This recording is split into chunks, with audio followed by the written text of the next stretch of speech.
Welcome everyone. Good evening to everyone. Thank you so much for joining us. This is our third annual monthly virtual IR Journal Club. This is a co-organized event between the British Society of Interventional Radiology Trainees Committee and IR Juniors. My name is Jim Zong and I'm the current chair of the BSIRT group. I'm a trainee in Leeds. We have Indra, who is on the call, one of the founders of IR Juniors. We will be co-chairing the session with Winnie, who is a trainee in London. So this is a monthly journal club to share knowledge, promote the exciting IR research that's happening around the world, and to discuss some interesting topics. And there's really no more pertinent topic than occupational radiation risks within IR, sometimes an underappreciated and perhaps poorly understood issue by trainees and consultants. So hopefully this will be a stimulating discussion after our esteemed speaker presentation of this month's journal. So over to you, Winnie. Thank you very much for leading this month's session. Thank you, Jim. So I'm Winnie, I'm one of the IR trainee in Birmingham. So I'm just going to introduce today's topic, which is on radiation dose on the brain in interventional radiologists on the basis of recently raised concern on increased risk of brain tumor. So we just want to discuss around the topic and see how much we can do to protect ourselves. So I'd like to first welcome to our interventional panelists. So we've got Professor Errol Rogin, who is professor in cardiology and director of the Hillel Yafi Medical Center in Israel. Professor Rogin has studied extensively in MRI and pacemaker interactions and was among the first to perform and publish on MRI in patients with electronic devices. He has held research and interventional cardiology fellowships at Johns Hopkins Medical Center in Baltimore in the USA, and also holds a PhD in angiogenesis. He has published over 200 academic articles, contributed to multiple books on cardiology, and has been awarded numerous research grants and prestigious prizes in his field. And from the USA, we have got Dr. Donna D'Souza, who is an associate professor of radiology. She's also interventional radiology residency program director at the University of Minnesota. Dr. D'Souza has undertaken her IR training across 3 countries, including Australia, Canada, and USA. She is an experienced interventional radiologist with special interests in interventional oncology, interventions in portal hypertension, women's health, and pulmonary interventions. She's especially interested in the effect of occupational radiation exposure on the brain in interventional radiologists, and we would love to hear from her today. And I'm very delighted to have our local panelist, Dr. Jonathan Hopkins, who is our consultant interventional radiologist at University Hospitals of Birmingham NHS Foundation Trust. He's also our head of school of the West Midlands Postgraduate School of Radiology, Health Education, England. Dr. Hopkins is very experienced interventional radiologist with special interests in vascular interventions. He is devoted in medical training and has made great contribution to specialty training in diagnostic and interventional radiology.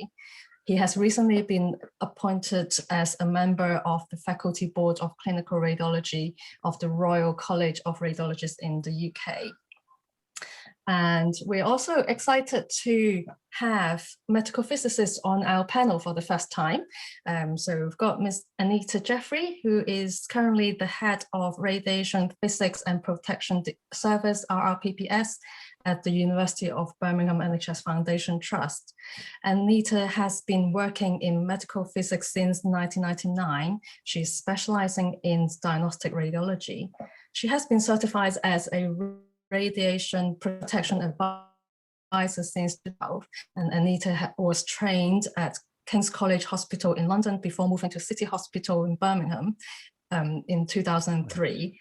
And in 2017, she was appointed the head of RRPPS and has been offering radiation advice to us. And last but not least, we've got Michaela Surridge, who is currently a junior physicist working closely with Anita at the RRPPS, and who will share with us her knowledge in medical physics today. So thank you all for joining us this evening. So we can now move on to our presentation, and I would like to introduce Heron, who is our 5th year IR trainee working at University of Coventry and Warwickshire at the moment. So he's going to go through this paper with us. So hi, Lee. I'm trying to share the screen. It says host disabled attendee sharing, screen sharing. So I'm waiting for you to disable it. Sorry, try again if that's... Okay, that's great. That's okay. Excellent. Can you guys see the screen? Yes. Good. Yeah. So I'll be presenting this paper, which is titled as Absorbed Dose in Operator's Brain in Interventional Radiology. Just give me a second. Radiology practices an evaluation through the KP value conversion factors. This paper has been published on the Physico-Medica journal and was published in 2020. And as you can see, the list of authors are just presented there and their institutions here.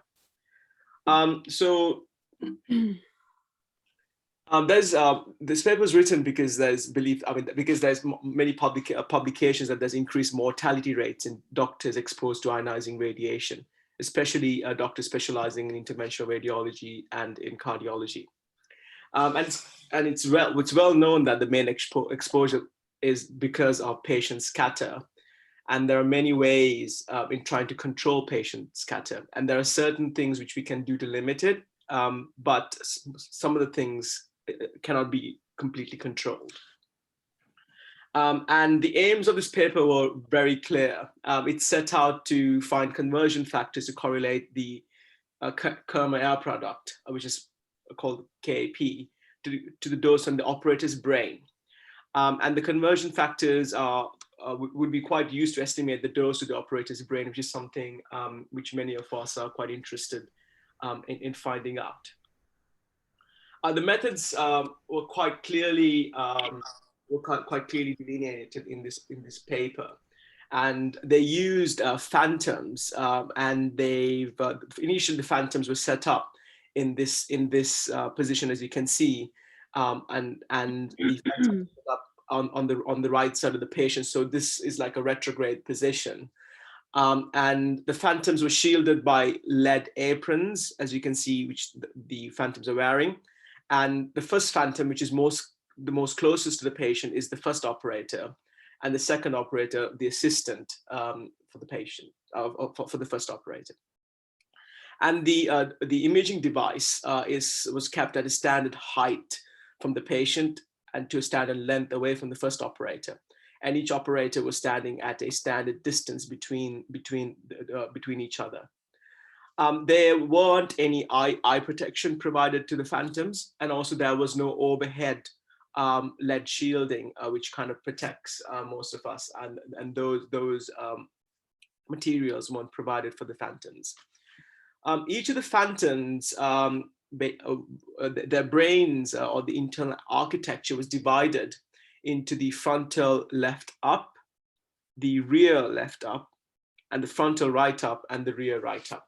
And the rear right up basically involves the frontal, what mimic to involve the frontal and the anterior portions of the temporal lobe, and the rear right again was mimicked to kind of mimic the parts of the parietal lobe, and the rear left down as the occipital lobe and the lower parts of the parietal lobe, and that's how the phantoms were mimicked, and the different parts of the radiation studied.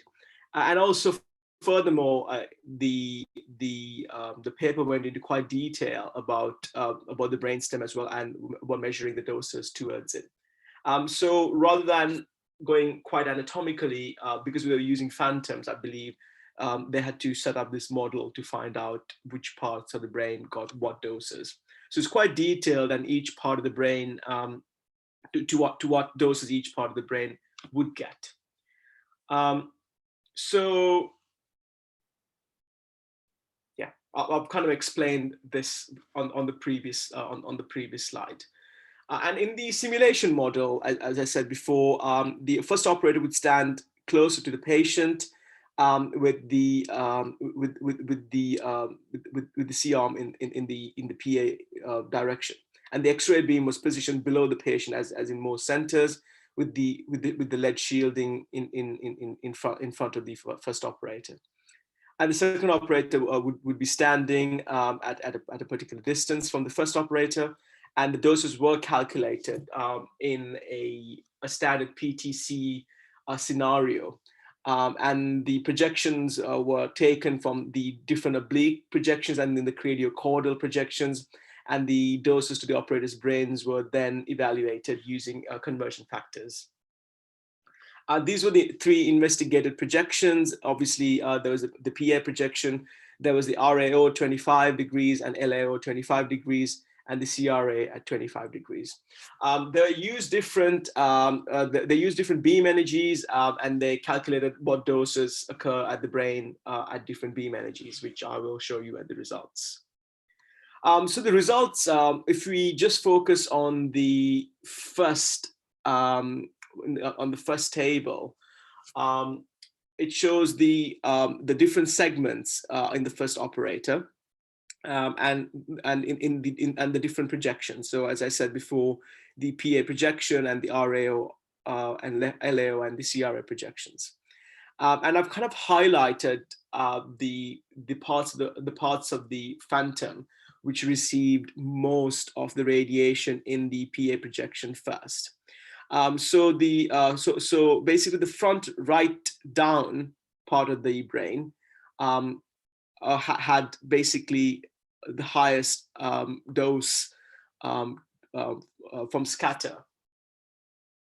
This was followed by the front left down, and then there was the front left upper, and then the whole brain received a dose of 0.20.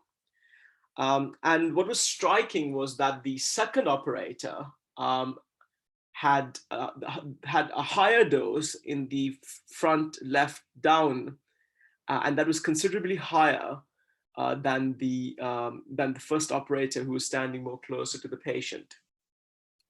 And then followed by that, the front left upper had the next next highest dose, and followed by that, the front right down had the third highest dose, and the whole brain received a dose of 0.30. So in the PA projection, it's quite striking that the second operator, who's standing more away from the patient, received more of a dose compared to the first operator in the PA projection.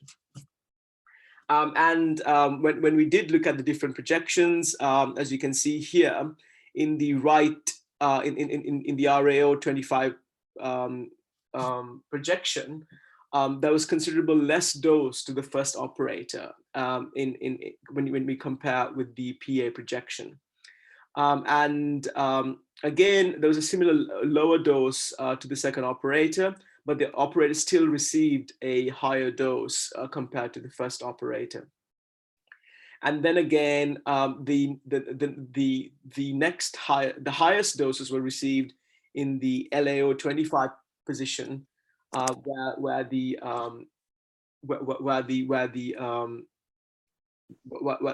C-arm was tilted in the other way. And again, the doses in the CRA 25 degrees projection were provided. And when you do compare, it's only in the LAO 25 projection that the first operator would get more of a dose when compared to the second operator. But in all of the other projections, the second operator received a higher dose when compared to the first. And they were quite a higher factor higher than the first operator's dose.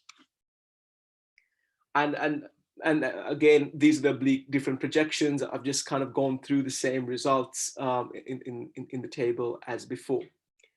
And towards the end of the results, the different beam energies were studied between the first operator and the second operator.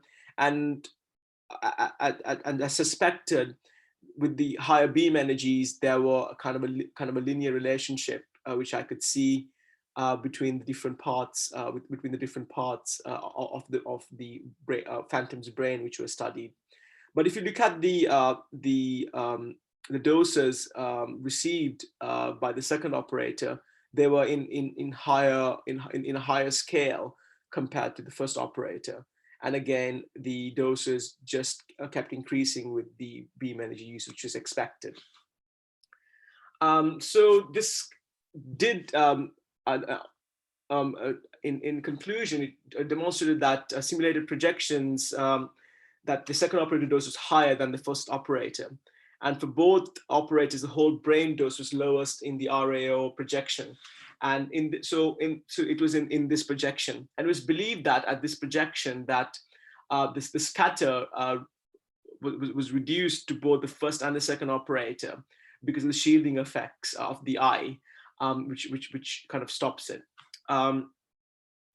And since the first operator performs more about 200 to 500 yearly procedures, the most exposed part of the brain varies between 2.4 milligray to 12. And this, in conclusion, was quite interesting that the second operator, the assistant, had more of a higher dose when compared to the first. This paper was quite well structured, and it did have some limitations. For example, it kind of didn't, I would say, take into account the real time aspect of the procedure, where the first operator and the second operator wouldn't exactly be standing at a particular distance, and they might, for example, during a PTC or different procedure, they may either swap positions, or they would have to move around the patient depending on the procedure they were performing. Furthermore, because the overhead shield wasn't provided, again, that takes away a considerable amount of dose to the patient's brain. And furthermore, I think eye protection would still shield some parts of the brain, and that wasn't provided to the phantoms because they're simulated models. Overall, it does show very useful results that the second operator does receive a higher dose in most projections compared to the first operator. And that's the end of the presentation. And I was wondering if there are any questions.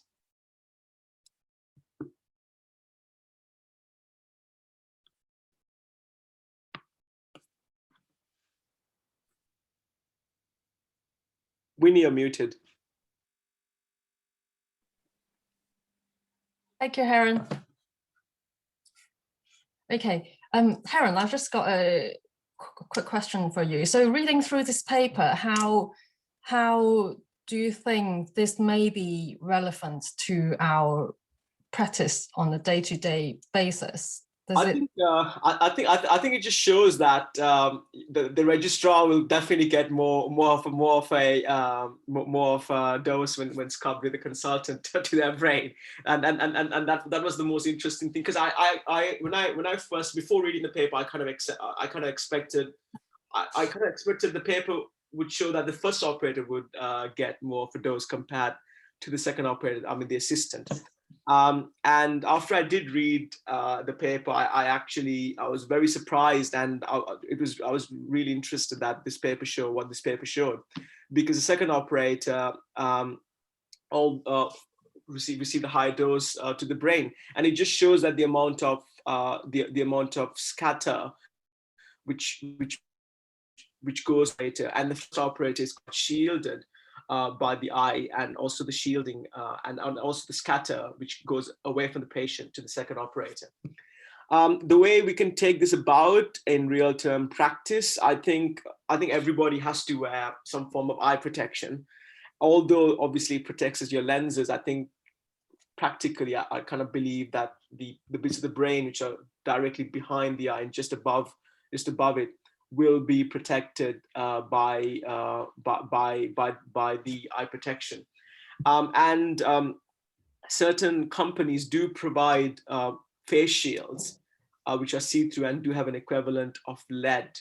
And these might be useful for the face, and also using lead-lined scrub caps may be another way of protecting our brains from the radiation.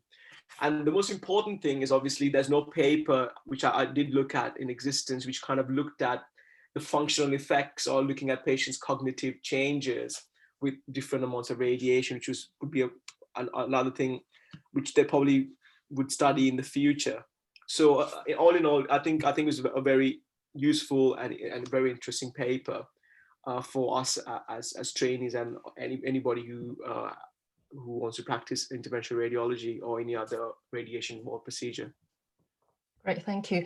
Thank you, Haran. Yeah, I'm the same. When I read through the paper, it was quite striking to me that the second operator actually got more dose. So I actually would, in the paper, it does give us a explanation about it, but I would like to hear from Anita, if you can explain that to us, whether you think the setting of this paper it's kind of a good representative of the real scenario. Well, to answer the question, can you hear me okay? Sorry, I know my microphone's not great. Yep. To answer your question first about the second operator, I can only assume, because somebody's put in the chat as well about inverse square law, absolutely, that they're further away. Looking at the setup there, I would say that the first operator is shielded by the image intensifier and the detector, and the second operator is not. And it's not really surprising to me that so it was the LAO where the first operator was getting a higher dose than the second, wasn't it? I think. So your comment, Haran, about the detector shielding the radiation is correct, but also you get more back scatter from a patient than forward scatter. So if the tube is towards you, you're getting a higher dose. And I kind of, it's probably a geometry thing that you can see it kind of sneaking out under the from under the patient towards the first operator more. And the obvious thing about this setup compared to what you would be using is the lack of the ceiling shield. I think, yes. I mean, that's a very, very, very significant reduction to your dose using the ceiling shield. So that,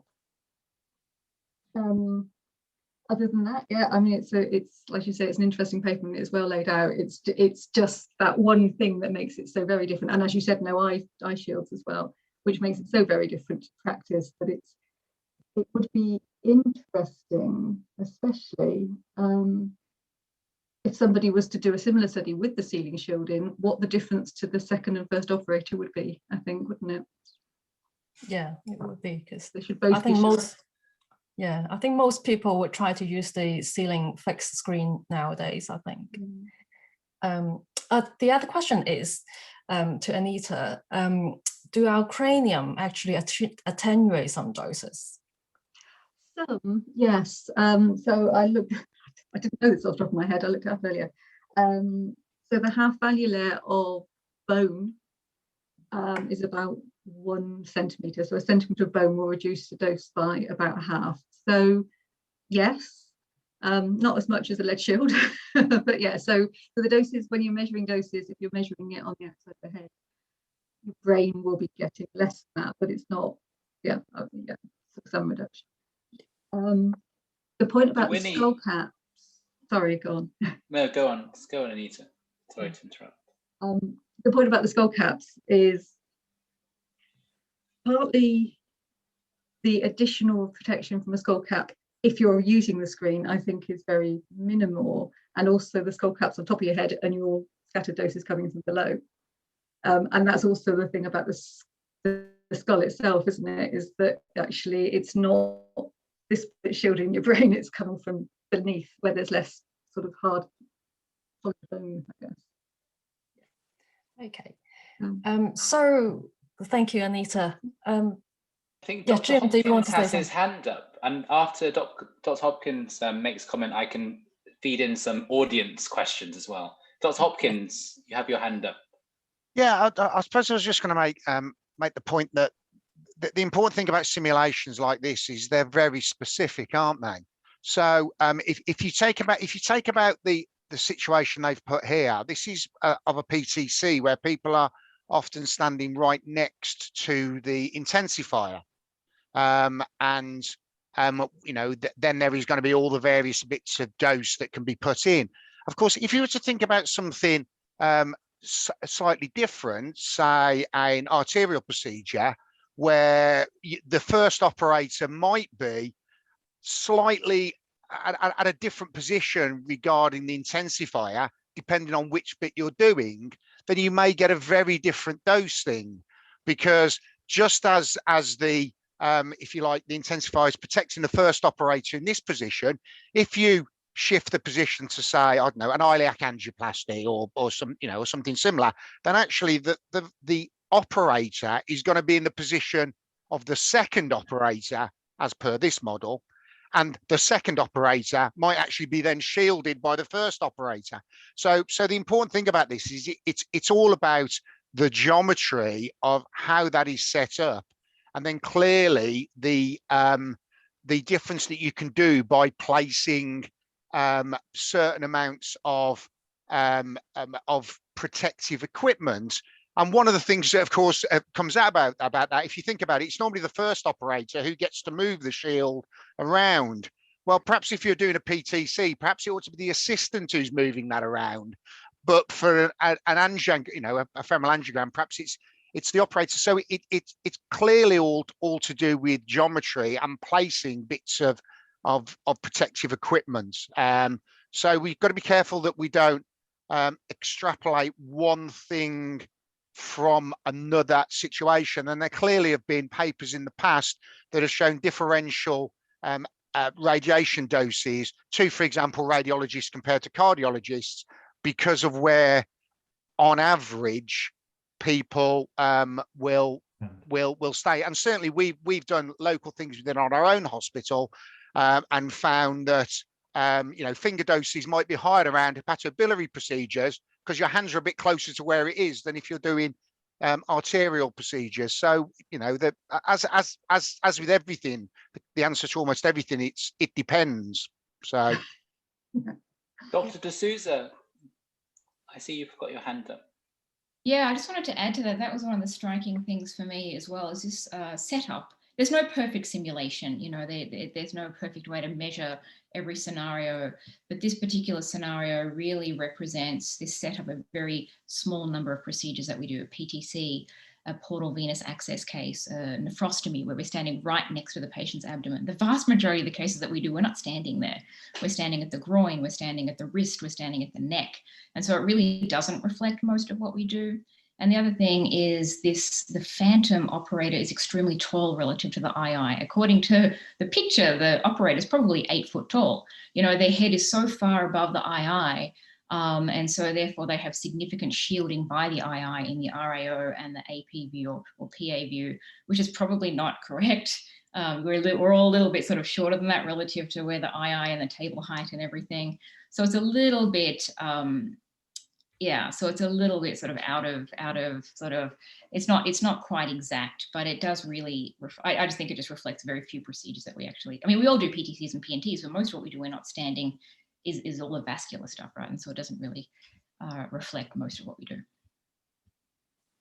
Yeah. Winnie, we have a few audience questions coming through. Okay. So following on from what Susa's mentioned, I think there is still a risk that this study is also highlighted, and we have a question about wearing lead caps, and should we be wearing lead caps or even considering other types of radiation protection equipment such as leg protection. I just wondered to Dr. Souza and Professor O'Ginn, do you routinely wear any other additional radiation protection when you're carrying out procedures? So Rugen, you've got your hand up. Okay, so thank you very much, and thank you for having me. Several points, if I may answer before the question that I was asked. First of all, the phantom was 176 centimeters, and the patient was like 86 centimeters. So it's more or less what we are, an average person and an average table height. The second thing is like what Jonathan Hopkins said, that in cardiology, for example, the phantom B is really like the first operator, and it shows that the left side of the brain receives more radiation than the right side of the brain. Another point that was asked is about the cognitive dysfunction. So there is an Italian study which compared the cognitive functions of people doing interventional procedures compared to cardiologists doing echocardiography or imaging or heart failure, and they found some differences in the cognitive function. So it means that all those that are doing interventional procedures have their behavior difference, not because they chose to go there, but maybe because of the radiation hazards. Now, regarding lead caps and so on, I use lead caps. I use the red pad because it's not heavy, it's not creating any orthopedic problems, and unlike phantoms, I really like to test on myself a lot of the things that I'm wearing. So I used to have a dosimeter on the top of the different caps, and I found, similar to what Donna said, that maybe the radiation is coming from below, so you're receiving more radiation. But when I measured and I compared it to different sterile head covers, that the amount of radiation on the top of the skull was much lower than when not using this. And there are studies showing that if you are using this what's called no-brainer, it's the red cap hat cover, you can decrease the amount of radiation of the left side, and it's comparable to the right side. So it's something that is questionable in the literature, because there are some phantom trials that show that there is no benefit from this, because the theory is that it's coming from below. But I usually go with this, and many of our people in our cath lab use the different lead caps. Now, I wanted also, if I may, to share with you, is this really an important thing? Does this exist? So my interest in this topic started when an attending in our cath lab had a glioblastoma multiforme of the left side, and he was like 62 years old, working like 30 years with radiation almost on a daily basis, and he died 11 months after the diagnosis. So when I read in the literature, I found that there are 2 cases from Toronto, from Canada, and I was told that there are 2 more physicians in Paris that also had brain tumors. All of them had GBMs, all of them very young, like 50 years old or something like that.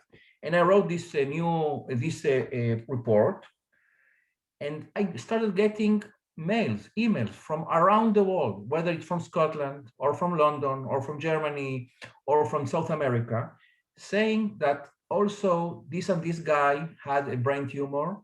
Most of them were GBMs or astrocytomas, and almost all of them were from the left side of the brain. Now, I published one series and another one, and finally, several years ago, more than 30 cases. And for now, it's not like a randomized controlled trial or whatever. It's simply emails that I receive. And it's amazing that 85% of the cases are of the left side. And this phantom here shows that the left side of the brain receives more radiation than the right side. Now, if you look at the registry of cancer, whether it's from the UK or from the US or from Israel, GBM occurs at 50% from each side. Now, even if you take a small population of 30 or 40 people, in this case, working with in radiation, fluoroscopy, and you see that there is 85% from the left side and 15% from the right side, this is something that is statistically different than the whole population. Again, we cannot prove that there is an increased risk of cancer, but this distribution is very disturbing. Now, regarding the first sentence was that there is an increased mortality among people who are doing fluoroscopy imaging. Well, it's not completely correct, okay, because the paper gives several references. Only reference number 3 of this paper, that is on 90,000 radiology technologists radiologists from the US, they compared half of them working with fluoroscopy and half not working with fluoroscopy. They found that the mortality was similar, but they found 3 cancers that were different and higher among those working with radiation. One was brain tumors, one was melanoma, and one was breast cancer. So the main, when I give talks, is that we should take care of taking all measures of radiation protection. Whether we have increased risk for cancer, this is still questionable because of the background noise. And we should take care of our protection from cataract, that is proven, and to take care of all kind of orthopedic problems also. Okay. Thank you, Professor Rogan. Yes, I have read your article on American Journal of Cardiology in 2013, which demonstrates increased left-sided brain tumor on this. So, Dr. De Souza, I'd like to ask you about your experience, because you've been having an interest in brain exposure, I believe. So would you share with us what you might have found, any relationship? Yeah, well, my interest is just because I do give talks on radiation safety. And then as I was sort of updating my talk and looking at latest information, this, relatively recent information on the effects on the brain, which became obvious. And I do want to add to what Dr. Rogan said. So, he published in 2013 in about 30 some odd patients, but then you also, and the distribution was 85% left versus right, rather than the general population, which is about 50-50. But then you also publish more cases in Endovascular Today, which is not peer reviewed, so you won't find it in PubMed, but he published a larger cohort and the distribution was still 85-15. Left and right, which is, so it didn't change even as you add more cases. And so that's kind of one of the things that I personally find alarming, I guess. And the that cognitive study that you talked about in Italy was very interesting as well, because they found that like the statistically significantly lower cognitive functioning in the people who are exposed to long-term occupational exposure to radiation versus those who weren't, who were matched for similar education level and and jobs just without radiation, were all left-sided brain functions. They were all left hemispheric brain functions, not right. And so that again raises a question about whether we should be really taking care. So anyway, this is very fascinating to me. I love this discussion, I really do. So I also wear the rad pad, no brainer. We have it in our department. It's easy, you just sort of throw it away at the end of the day. There are ones that have more lead equivalent in them, like the Bloxor XPF, which is a bit thicker. Some people don't like it because you can sweat in it a little bit, but you can throw them in the washing machine. I don't wear that, but we all in my department wear, most of us anyway, wear the XPF cap. I wear it because it makes me feel better. I honestly don't know if that's what's doing the job, because it has been shown that when you're measuring sort of inside and outside the cap, you're measuring the superficial temporal and superficial dose. But when they use phantoms and measure the brain dose with the cap on, and compare, then the actual brain dose with these caps on is not significantly different. And there's actually one study that came out sometime this year where they did the same thing, and they had the cap on the head and then they opened the cap and had it like flat under the neck. And when they actually had it sort of like this flat wing under the neck, that's when the dose was reduced, which is sort of supporting the theory that it's the dose coming up from the patient. And so I don't know if it's helping me, but it makes me feel better. But I agree with what's already been said, is that what's really important is also the ceiling mounted shielding that protects the radiation coming up. And also the bit, so you've got your curtain below the table, but there's a piece that goes above that we have a piece that sort of sits on top, or it can come down. It's like this sort of thing that you can kind of then cover the curtain. So that protects you from most of the backscatter that's coming up towards your face as well. So all of those pieces, I think, are equally as important, if not more important than the cap. But I still think personally everybody should wear a cap. Thank you. Anita, did you want to add something on this? Yeah, well, so it's interesting because I looked at this a while ago with cardiologists actually. So I thought, yeah, I had a passing interest, I suppose. My initial reaction as a physicist is always, there's not going to be a measurably significant difference in the instance of any biological effect from this, because that's kind of how we sort of see it. We protect people against radiation because we have to, but again, epidemiologically, we know that the effects are going to be so small that it's not measurable. But then this thing about the two different sides being different, that's odd, isn't it? That sounds more convincing. So I put my hand up while Dr. Rogan was talking to say, you said about the incidence of left versus right, but what about the incidence of against background? But you covered that as well. So you say that's not significantly different, but this laterality, I find that quite strange. Yeah. I have a question, because we had this discussion at work the other day, is when we were wearing because in the institute that I've worked in, we don't wear any head dose meter, but we do wear eye dose meter. And we had this discussion about which side we should be wearing the eye dose dose meter, because I personally thought that I was getting high dose on the left. So I kind of discussed with my radiographer and say that, should we be wearing on the left? And then she disagreed. So any view on this? Yeah. So we recommend, there's a very specific reason though. So we recommend wearing on the center of your forehead. But the reason for that is that you can correct for eye lens dose if you're wearing their glasses. And the studies that have looked into what factor you should apply if you're wearing lead glasses are all using the dose meter on the front of your head, in the center of your forehead. And I have seen a few, it's not always as straightforward, is it? As just you've got this side of your head against the patient, because of course you're looking at the patient most of the time rather than looking. No, you're not. You're looking at the screen. It could be, this is again, as Jonathan was saying, there's so many variables as to where exactly you'll be looking. I think it's one of those things that probably needs a few more studies before I would say either way, to be honest.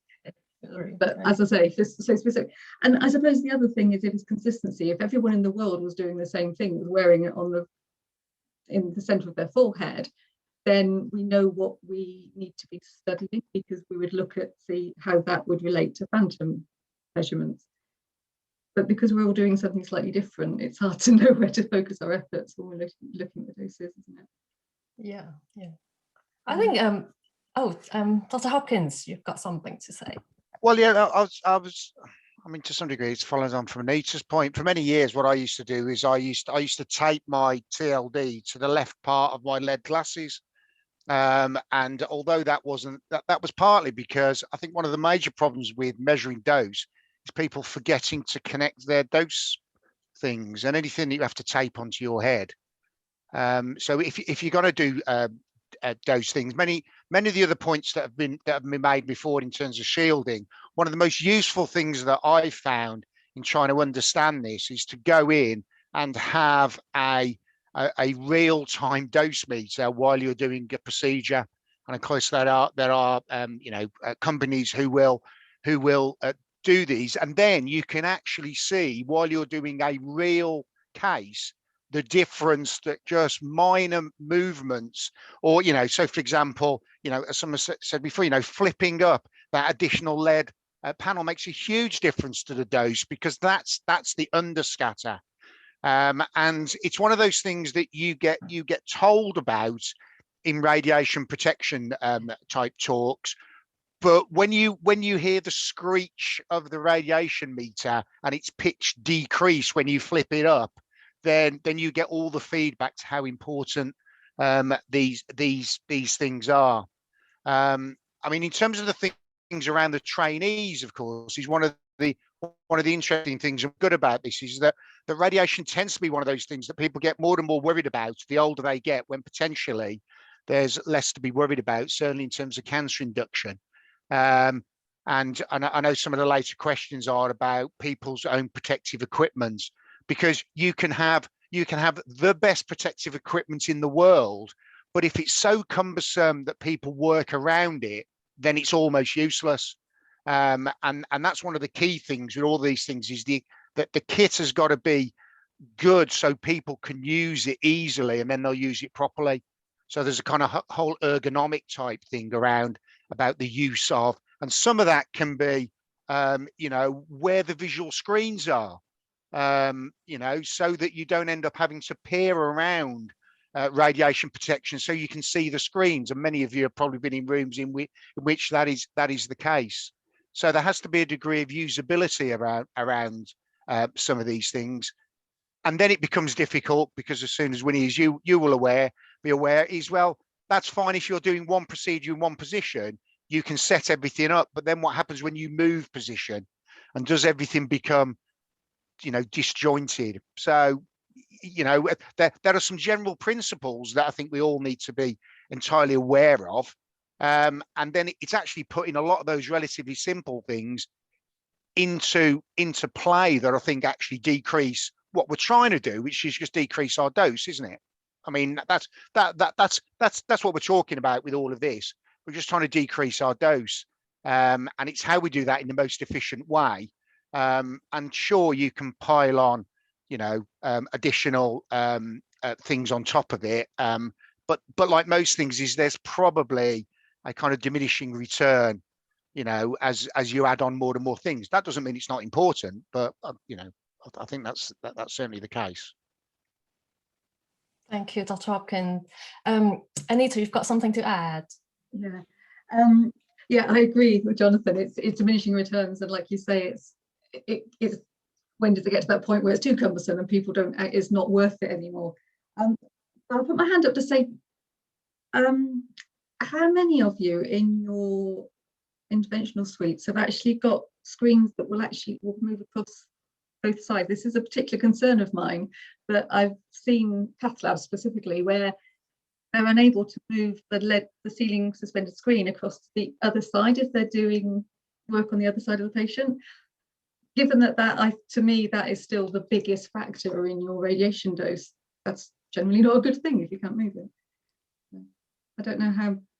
Yeah, my practice is like that, where we can put the curtain, we can like detach the curtain, put it on the left and put the little extra piece on, but we can't bring the ceiling mounted screen around. And so that is a problem.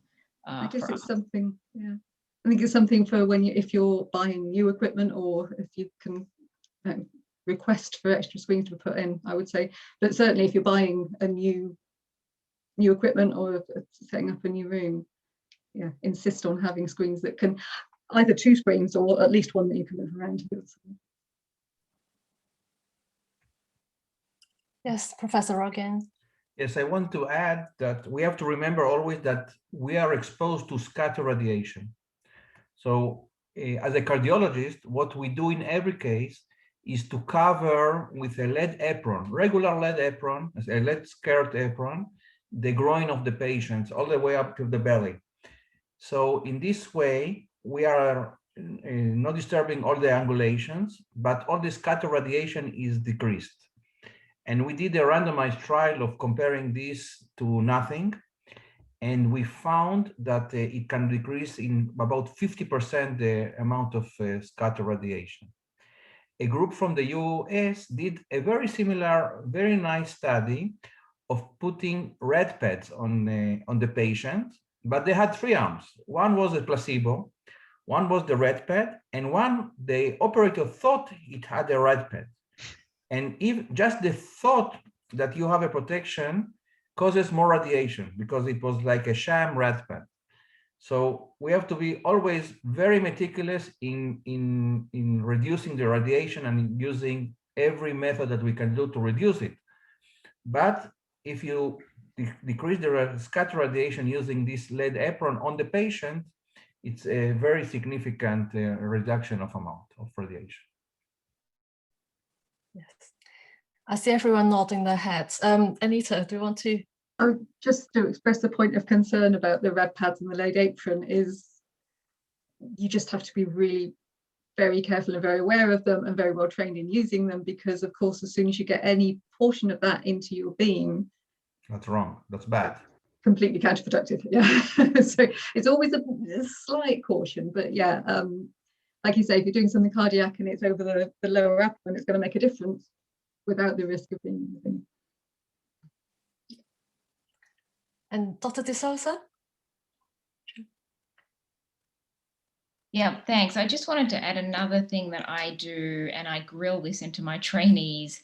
And I understand that when you're training, like radiation protection is not the first thing on your mind. You're trying to get your technical skills up, and you're trying not to do anything wrong, and you're trying to do things fast and get to the next case and whatever. But I do recommend trainees just try and think about this, as much as they can when they get a little bit more comfortable in the angio suite. But one of the things that I do routinely, and this has just become routine practice, is the pulse fluoroscopy rate when you're fluoroing. You can adjust that, right? So there's a default on the machine. You can go higher, you can go lower. And one of the things that I routinely do is I drop it to, so for our machines, it's like 7.5 pulses a second for the fluoroscopy. That's just the default. And the reason it defaults to that is because there's no visual lag. So I drop it down to 4 pulses a second, which is basically half, right? So I've halved the fluoroscopy dose. There's a tiny, tiny bit of visual lag when you first do it, but my eyes are now used to it and my brain is used to it. So now I don't see any lag. And that has halved my fluoroscopy dose. And I do that for all my procedures. About 98% of the time, that's what I'm using. And then I'll up it again to 7.5. If I'm doing something particularly finicky, like, I'm some tiny vessel and I'm trying to sort of make sure that my coil's packed perfectly or whatever, then I'll up the pulse fluoro rate a little bit higher until I'm done with that part. But then I'll put it back down. So there's all kinds of things that you can do. And then you've also seen, that when the X-ray tube is on your side, there's a lot more backscatter towards you, so that when you're done with that, say you've got into the vessel and you're about to embolize, you don't need to embolize in the LAO with the X-ray tube on your side and you're standing on the right. Just straighten the tube up to PA and then continue embolizing. So things like that. So there's other just little things to think about, but I really, really want to stress that you can use 4 pulses a second and halve your dose and sort of get used to the lag. And I think that, for me, I think that's really helpful. Thank you. Yeah. Yes, I'm now come to my final year of training. So I'm starting to notice all these things that make a difference to patients' dose. So it's definitely something that we need to highlight on from early on. Dr. you did mention about protection for trainee.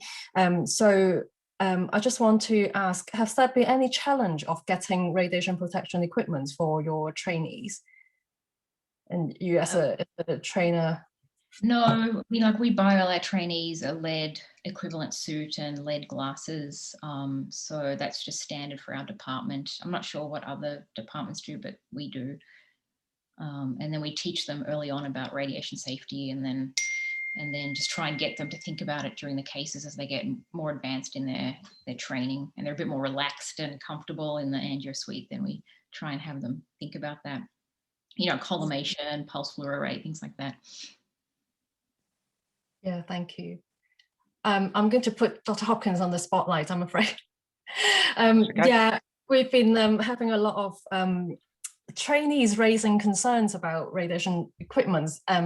As Dr. De Souza say that on kind of at early stage we don't worry about it, but we are become more aware about this.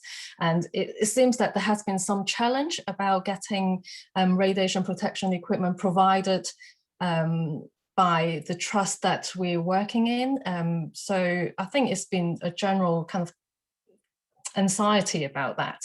I just wonder if Dr. Hopkins would have any suggestions for us how we can get that. Well, I mean, that's best to put this. Everybody would agree that these things need to be provided. The difficulty becomes and it depends on how your employments and institutions work. And of course, in the UK, what we've got is people who are moving between multiple employers. And the problem is that when you've got multiple employers, everybody kind of hopes that somebody else is going to pick up the tab. And that's the fundamental issue. Now, my suggestion would be, well, if someone's doing an interventional career, it ought to be the first place that you go to buys the equipment, and then you carry the equipment with you. That sounds incredibly straightforward to say and incredibly difficult to actually institute, because then you've got to get loads of people to agree to that. So I'd agree, because I think what you're largely talking about is not the availability of radiation protection per se, but actually individualized stuff that can someone can get and then move from institution to institution. And yeah, as a fundamental kind of principle, yeah, I'd be very supportive of that, because to some degree that goes back to the point I was saying at the beginning, is that if you feel comfortable in the stuff that you're using, you'll use it properly and you'll get more protection.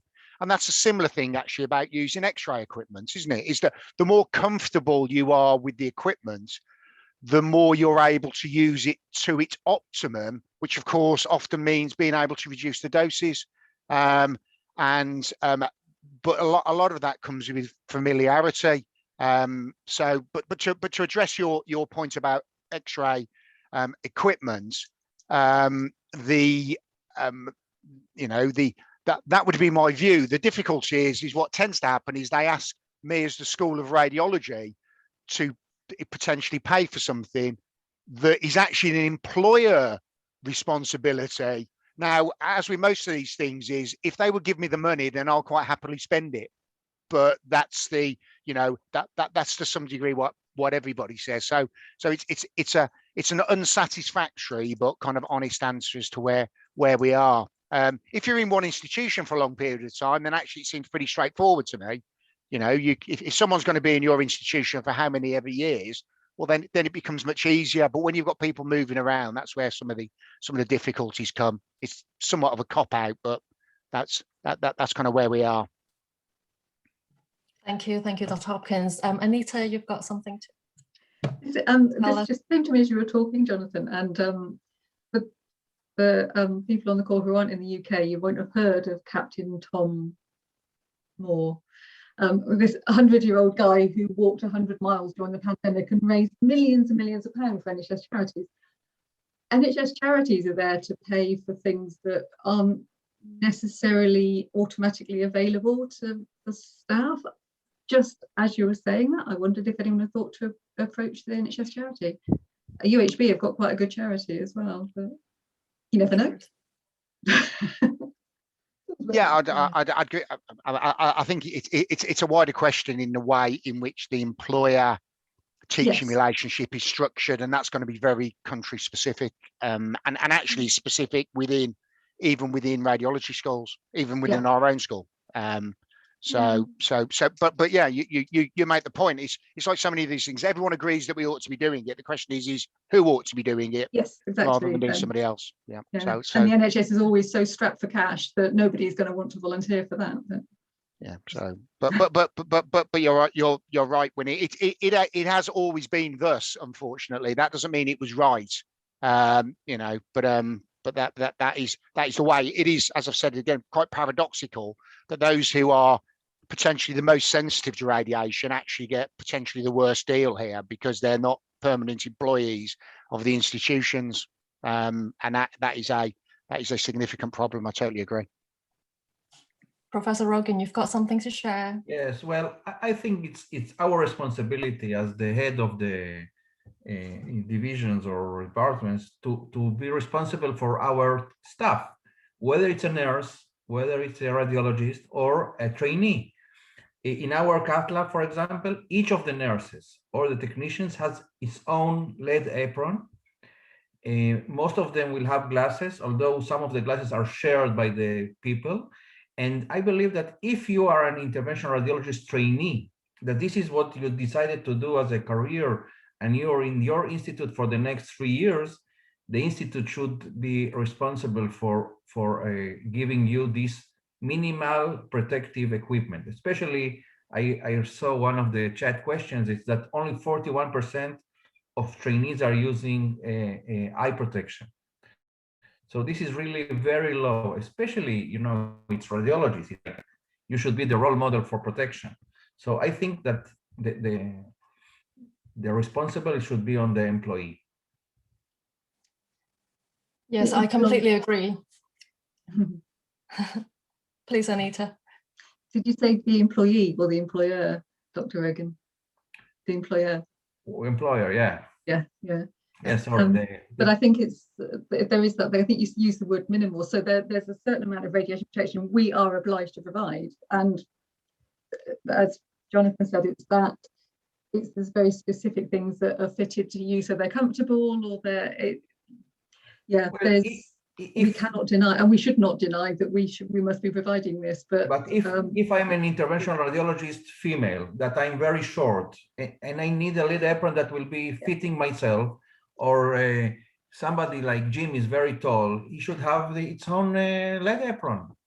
Yeah, yeah. And I think what most places seem to try and do to get around that is just have a range. But then, of course, if you just happen to have a group of people where they're all quite short, then there's a shortage of the small ones. Yeah, I know it's a perennial problem. I'm one of the short one. One of the short ones.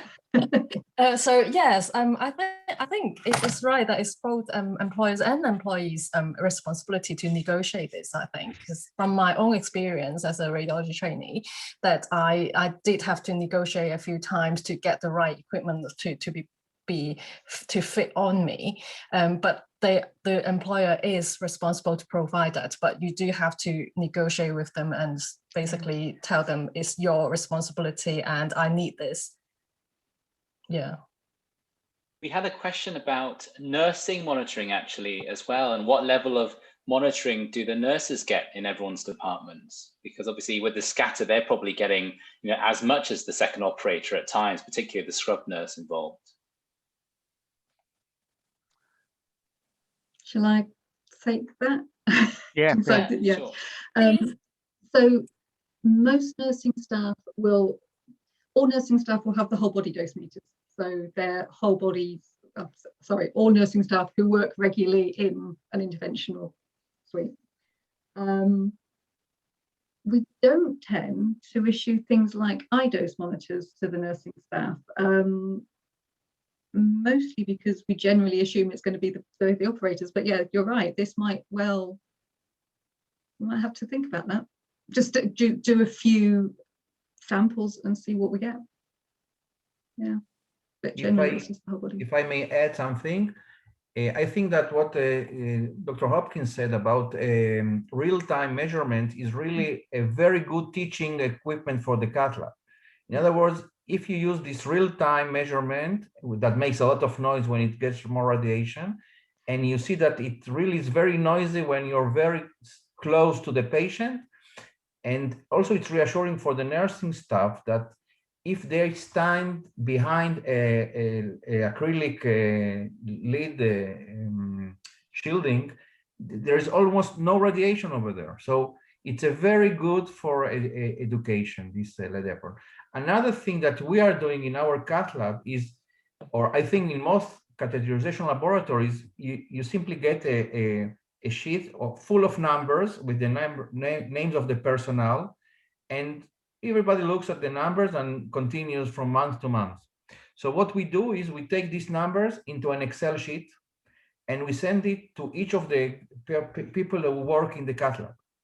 So we can see exactly the amount of radiation on a monthly basis.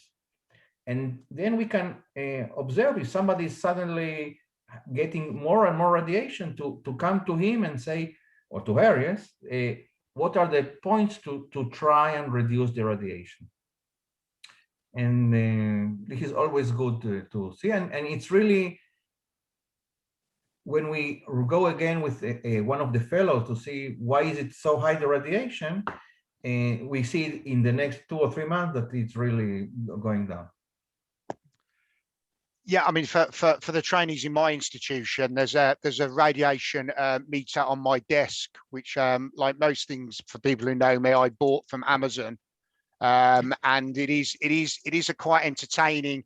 In fact, the first time I used it, I put it inside the pocket of my lead, my jacket. Because I thought, because I just wanted somewhere that it was close to me. So I put it in the pocket and put my foot on the Fluoro pedal, and I thought the machine had broken because it made so much noise. And then I realized that I had to calibrate it somewhat. But for example, we have used Philips, and they've got a system called DoseWise, where you can have multiple measurements. So you can give them to everybody in the room, and then actually see where the doses are. Because you're right, we talk about the nurse who's or the second operator, but the person who often who is a very high risk of dose is often the nurse who's looking after the patient, who's holding their hand, because of the way that our rooms are designed, they're designed to protect the operator. So anybody who's not in an operating position kind of is in the Wild West to some degree.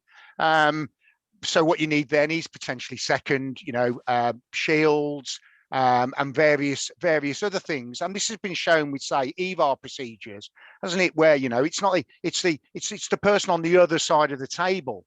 Now you can get around that by having dual LED screens. You can get special LED screens fitted to put around the top of the table if you're doing things from the jugular vein. So it's about having kind of enough kit to protect all of the potential opportunities that there is for people to be exposed. And of course, we want nurses to go and look after the patients, because if the patients keep still, then the procedure tends to be done quicker. And that's yet another reason for being able to get the dose down. So it's like all of these things. It's about trying to harness all the ways, being prepared, not using radiation procedures when you can get that in some other way. Beforehand, and then being as slick as possible. But of course, that's something that you just pick up with time.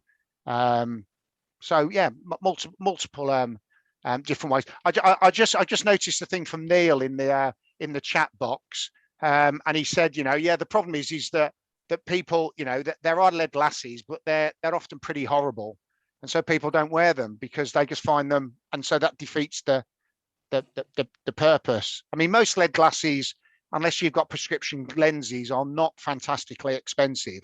So it would be nice if the employers would buy them, but if not, I suppose at least in the UK it'd be a tax deductible expense.